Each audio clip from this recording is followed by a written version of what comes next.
ಆಗೋದ್ರಲ್ಲಿ ಎರಡು ಮಾತಿಲ್ಲ. ಮಂಡ್ಯದಲ್ಲಿ ಶಾಸಕ ಗಣಿಗ ರವಿಕುಮಾರ್ ಹೇಳಿಕೆ.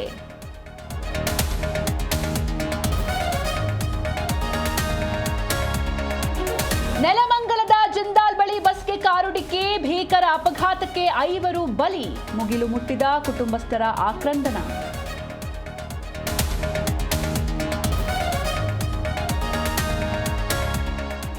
ಹಾಸನದಲ್ಲಿ ಮಹಿಳೆ ನಾಪತ್ತೆ ಕೇಸ್ಗೆ ಟ್ವೇಸ್ಟ್, ಕುಣಿಗಲ್ನಲ್ಲಿ ಪರ ಪುರುಷನ ಜೊತೆ ಪತ್ತೆ, ಇಬ್ಬರನ್ನೂ ವಶಕ್ಕೆ ಪಡೆದ ಹಾಸನ ಪೊಲೀಸರು.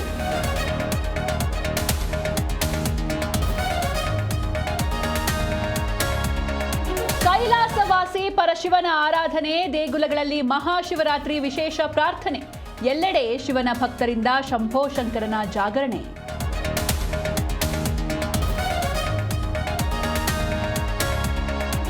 ಆಳಂದ ದರ್ಗಾದಲ್ಲಿ ಶಿವಲಿಂಗ ಪೂಜೆ, ಮಧ್ಯಾಹ್ನ 2ರಿಂದ ರಾತ್ರಿ 8 ಗಂಟೆವರೆಗೂ ಹೈಕೋರ್ಟ್ ಅಸ್ತು, ಮುನ್ನೆಚ್ಚರಿಕೆಯಾಗಿ ಪೊಲೀಸರಿಂದ ಭದ್ರತೆ.